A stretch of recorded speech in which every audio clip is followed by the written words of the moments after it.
I got into one of the top programs in the world at UCSF, the MD PhD program at UCSF.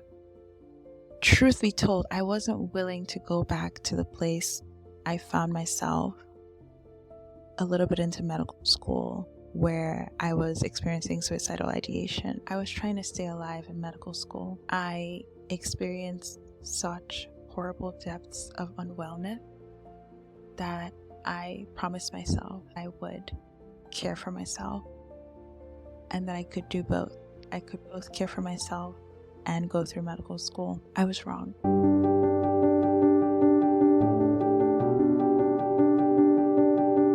I'm finally recording my first video of 2025, filming for the first time since 2025 started. I've even been writing my dates in my book as 2024. Very interesting. I have been wanting to start several podcasts, a podcast, and have been delaying, trying to find the right packaging for it. That aside, I've also just been spending a lot of time by myself, introspecting, sitting with. Quite a number of eventful things have happened over the course of this year, as short as it has been. And those things have meant that I've needed to just come and be with myself in my space and spend time by myself, hang out with myself, which has been both exhilarating and a bit unexpected. And I am grateful for it. I'm really glad that I'm able to have a life where I can be with myself, because it's allowing me to pour into myself, really be in the depths of who I am in a way that I haven't been able to before. This is a January that I'm experiencing unlike any other January, and it's pretty awesome. I am hoping to share things I've been thinking about and see where that goes.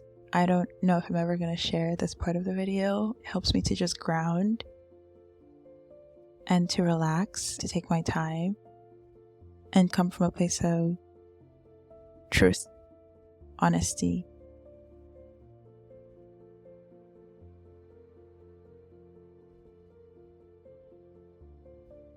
As I continue to ground myself into this video, I really am creating this year. Not that the new year matters that much, but I'm creating from a place of understanding and knowing and calm. I'm going to be minimally editing my videos, if at all. I want it to feel easy. I have my notebooks. This is going to be my ideas and scripts notebook for my videos. And this is basically my daily journal. And I've been journaling since the start of the year, and it's almost gone. I'm not even halfway through. Well, we're more than halfway, almost at the end of January, but the book itself is almost full. It's really fun to just notice, see trends and things and ways that I'm feeling. My affirmation for myself as I start to record this is that I have time. I have a lot of time. I don't need to rush anything. I can go as slowly as I need to. I can take my time with things. I have time.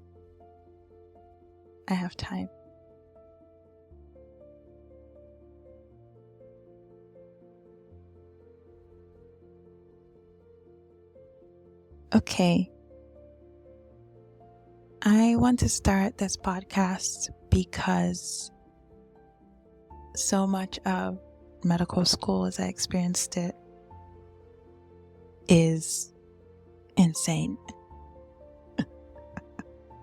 I'm in a unique position where I have nothing to lose by talking about these things. I got dismissed from one of the most prestigious medical schools in the country. I got dismissed from the MD and PhD program, so I was on track to get my medical degree and a PhD. overachiever for sure. And I came to it not for prestige. I came to it because I truly love science, and because medicine is how people find healing in a way that is supported and paid for. And a lot of the healthcare system is really, really, really strangely, it's really weird. It's fucked up. The healthcare system's fucked up. So I came to it from a place of love. And I got into one of the top programs in the world at UCSF, the MD PhD program at UCSF, through the process of me healing myself and discovering who I am and trying to keep myself alive, to be honest. I was trying to stay alive in medical school. I experienced such horrible depths of unwellness that I promised myself that I would care for myself and that I could do both. I could both care for myself and go through medical school. I was wrong. Since my dismissal, which I've been chronicling, I've gotten feedback that it would be helpful to offer this in a podcast format. I've also realized myself that there are topics I want to cover beyond just what happened to me, and themes that keep emerging in medicine and in medical training, and things I see everywhere that point to why the healthcare system is so deeply fucked. That starts with medical education. I have nothing to lose. I'm not going back to medicine. I made the decision after I got dismissed to not apply to other schools. I think 2 weeks after I got dismissed on October 9th, the election was on November 5th. So about a month after I got dismissed, the election results showed up, and I was already in this place of realizing that so much of what led to my dismissal had nothing to do with me. That's not correct. It had everything to do with me, but it wasn't because what I was doing was inherently wrong or the stances I took and chose were inherently bad. It was because I was unwilling. I was not willing to be exploited. I was not willing to be mistreated. Truth be told, I wasn't willing to go back to the place I found myself a little bit into medical school, where I was experiencing suicidal ideation. I did not want my health to deteriorate to the point where I was experiencing suicidal ideation.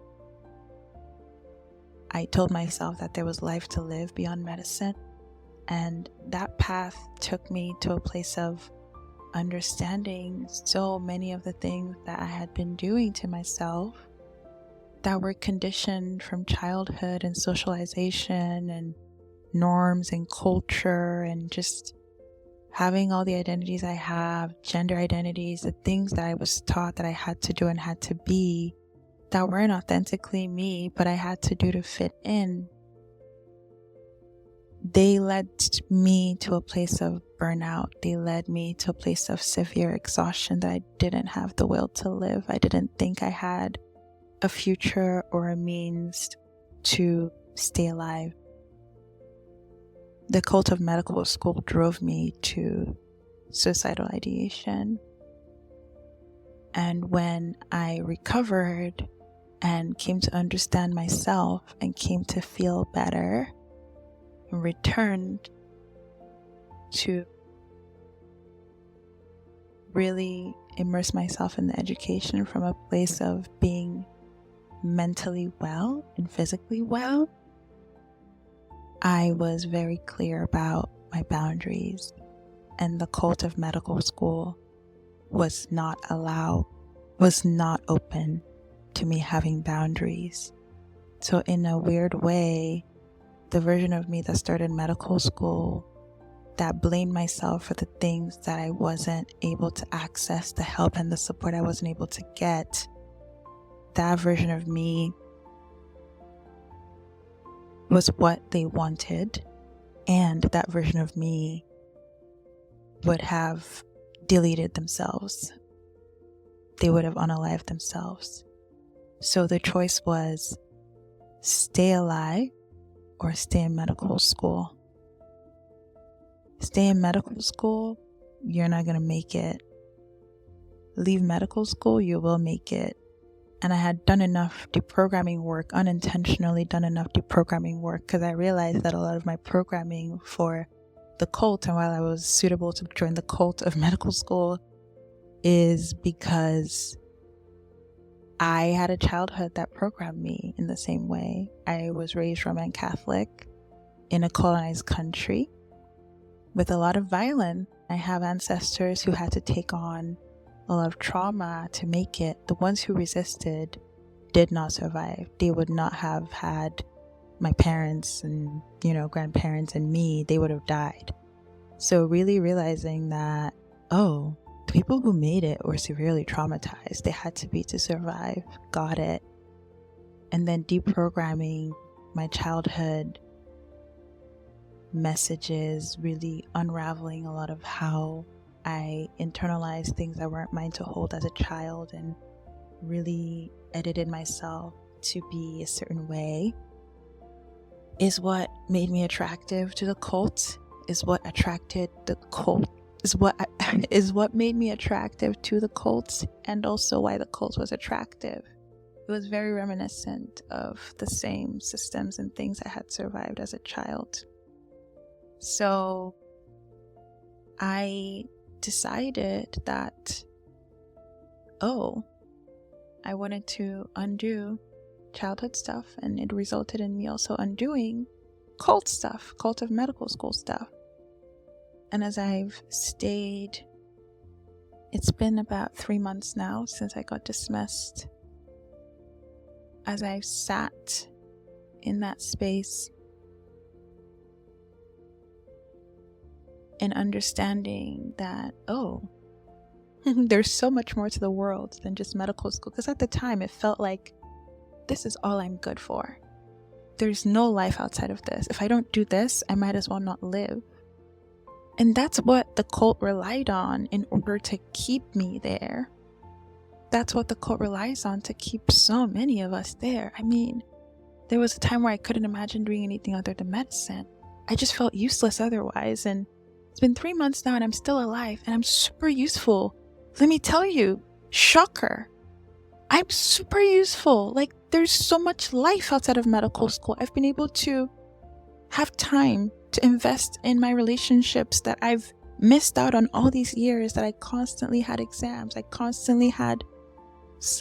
didn't have a summer off really, because I was catching up with the exhaustion from the year before, and then even then they're like, enjoy this is your last summer off for life. I mean, holidays, I would not go home. I would stay here. I would try to sort myself out. Everybody in my family had just accepted that they weren't going to be seeing me much. And these are people who I have finite time with. I was so convinced by this cult that this is all you're good for. This is all you can do in life. And I sacrificed myself, first and foremost, myself and my labor and my wellness, my well-being.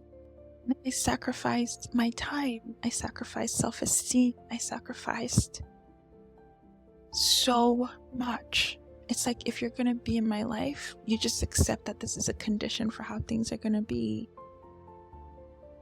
And my goodness, for what? The healthcare outcomes are not healthcare outcoming. Patients are dissatisfied. I didn't even have contact with the real world. I mean, a lot of my friends when I was in medical school were other medical students. The other friendships I had just dwindled over time. I had to go out of my way to keep in touch with them. And even then, I just felt myself having less and less in common. I remember I would go to social things or gatherings, and when my friends, who were not friends because we were in medical school, my friends are actually my friends who I love so much and I'm still friends with, there was just a level of comfort and relatability. We would be talking about assignments or a professor or We would be talking about, something relating to a classmate, or we would just break out in medical jargon, just talking in medical jargon, or I'd be sharing a fun fact I learned about the kidney that day, or something I learned about the immune system, or like a research topic I have that I want to look into when I do my PhD for my thesis, or asking them if they know this and this and this. Like, does anybody know of a case where when they were on their clinicals and I would see them, I'd be like, have you ever seen a case where this and this happened, right? Over dinner. This was dinner for us to socialize. And there's nothing wrong with that. I don't look at that and I go, that's awful. No, that was our life.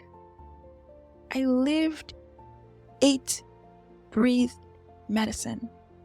Because it's fascinating. It's amazing. The body is amazing. Physiology is crazy. Incredible, beautiful stuff. Love it. Still love it. And the level of sacrifice, the level of loss I was willing to go through in order to fulfill this. It's kind of a weird one, right? It's a calling, but it's also a career. It's like there's this sacred calling, but it's also a career. It's really weird. So I justified it by being like, no one else is going to do it if I don't do it. If I don't show up for these patients, who will? And it's just repeating patterns of taking too much responsibility for others. And we're not taught that, hey, there's a place where what you're able to do ends. We're taught to take responsibility for everything. And it selects for just the right kind of person. Just the right kind of person. Who's probably had a childhood where this stuff was normalized. And we all come in, the best of intentions. Some of the best people I know. I'm gonna get emotional. Some of the purest hearts that exist in this world are people just to go into medicine. Some of the people still in medicine are people who have such good hearts, good intentions, and then over the course of the years, like, I was lucky enough to take a break and then come back. So the class I started with, I got to see them go through clinicals, and they're finishing, they're going through residency applications and they're matching right now, and they're going to be doctors in May. And I'm excited to celebrate them. And I saw them struggle.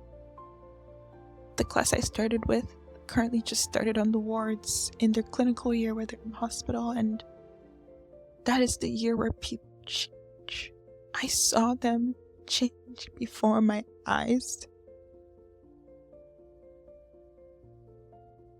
And I would have eventually gone to return to the wards after my PhD, and I just see how it's the same.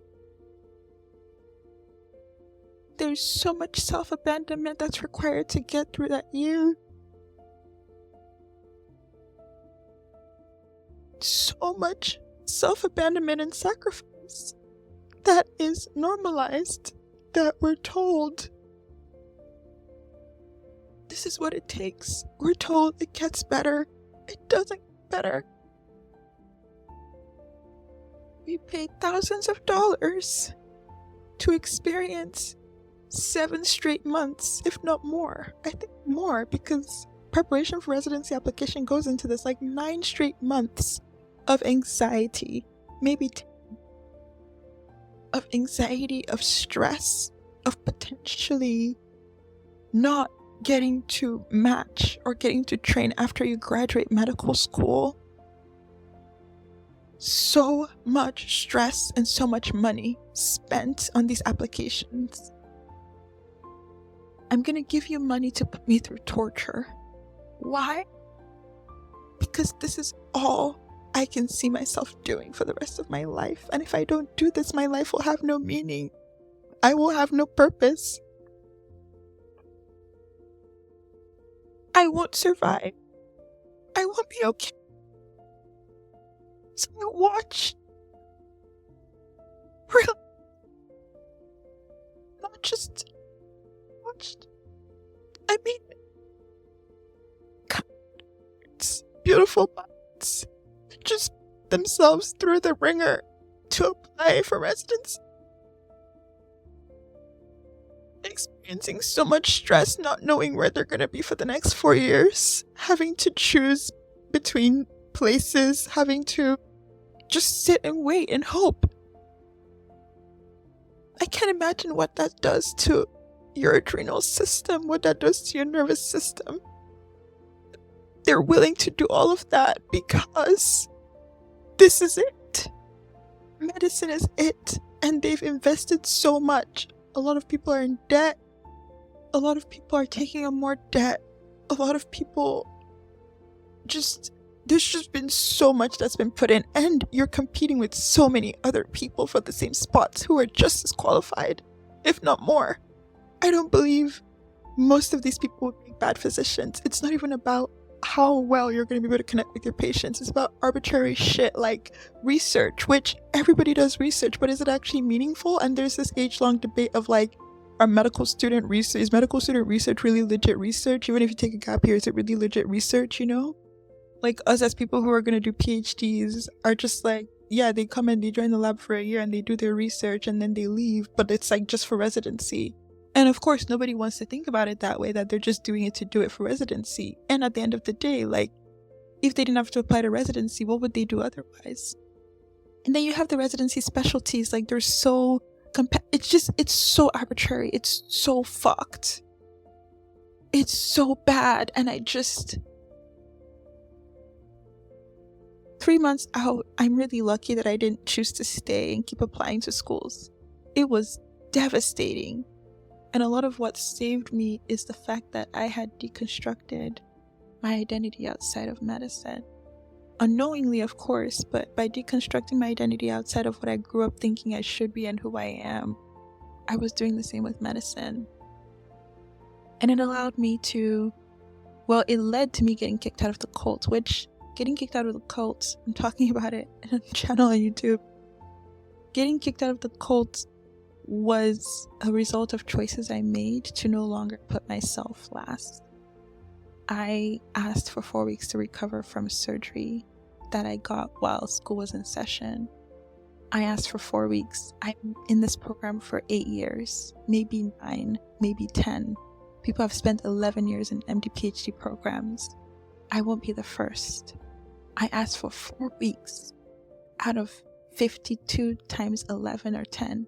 4 weeks out of 520 so that I could recover from surgery that was emergent, unexpected. And the director told me that if I took 4 weeks off, I would get referred to a committee that would decide to dismiss me. And I said, if the committee dismisses me because I took time to take care of my health, so be it. And she said, okay. And I got referred. I got paperwork that showed I was, I wasn't supposed to get dismissed. They did a lot of underhanded things. The dismissal was a long time coming. They didn't want me there anymore. I was advocating for myself. I was asking to be supported. I wasn't just laying down and taking it. I was challenging authority in very constructive but threatening ways to a system where nobody does that. I don't think I realized how little people spoke up till I left. And that's the biggest part, is nobody talks about it. If you talk about it, you get targeted and you get kicked out. It's just like a cult. It is a cult. What am I saying? Just like, it is a cult. That's the name of this podcast. It is a cult. The cult of medical school. So I'm creating this because there's a lot to talk about here. And the country is in dire straits right now. It's crazy. And there's no better time than now. I do think that there's a lot of trauma that is passed from person to person in this cult, as most cults. I don't know that one can survive medical school without being willing to self-harm. I don't think it's possible. I think there's a degree of willingness to self-harm that it takes to get through medical school. And the willingness to self-harm isn't something that we're born with. It is something that is learned over the course of socialization and childhood and upbringing. And it is a symptom of a world that is largely dysfunctional, that also requires self-harm to survive in many fields, across many fields. So the experiences that I talk about and the lessons I learned and the things that I've been able to draw from this experience are probably universal. And as someone who did all the things, I went to the top university in the world, studied neuroscience, I got the amazing GPA, I had all of the extracurriculars, I did all of the things I was told I needed to do to make it and to get to a place where I would have a life that I was happy and content with and proud of. And that has not been the case. The promise did not get delivered. As someone who has seen that happen and gone through it, that is such a resonant narrative in so many people's lives. All things that they said that they were supposed to do. People have master's degrees who are grocery workers. People have PhDs and they're starting life over at 62, at 50, at 70 after being laid off. People have invested their lives into companies and it's in disarray. They're walking away with nothing, no pension, no way forward. People have lost their lives sticking it out at jobs that did not care for them. And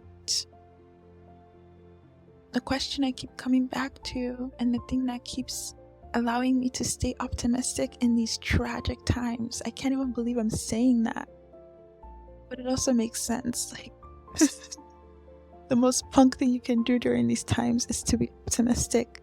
The thing that keeps me hopeful and optimistic is that I get to be my own foundation. At my core, I'm indestructible.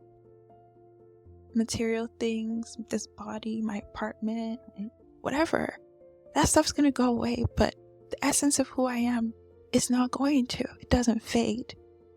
And that's not something the world allows us to have access to, because if we all did, we would be unstoppable. Even I struggle from moment to moment in remembering that. If I run outside and I have a ticket on my car, oh my god, I don't remember that. I'm just like, oh my god, I'm gonna have to pay $108, right? But all it takes is a breath, right? Like a little. In this moment, I'm actually okay. My feet are on the ground. I'm safe. And that takes having space and time.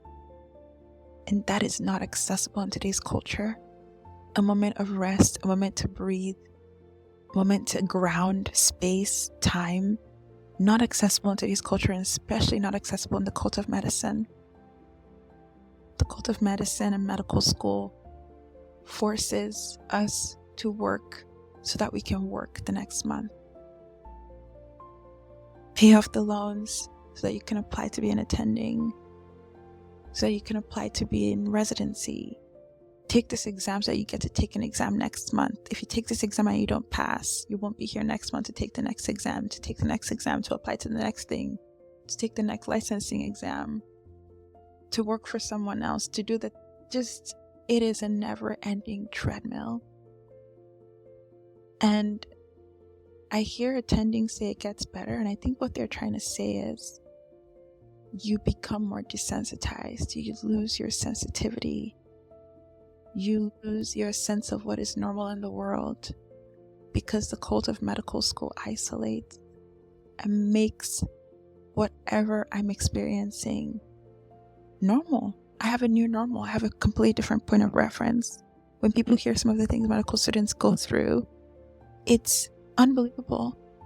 And then we wonder why this system that's supposed to be in charge of our health as a world is falling apart, because the people it relies on are taught to fall apart and not even know that they're falling apart. We're so desensitized. We put ourselves last. Of course, I'm going to show up and replicate the trauma that I've inflicted upon myself within a system that encourages me to do that, within a system that will remove me if I try to do otherwise. It's crazy. And I'm here to talk about it. Welcome to the Cult of Medicine podcast. No. Welcome to the Cult of Medical School podcast. I'm your host, Ifechuku, an ex-member of the cult.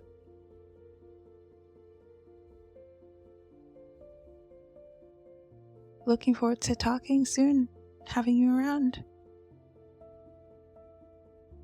Bye.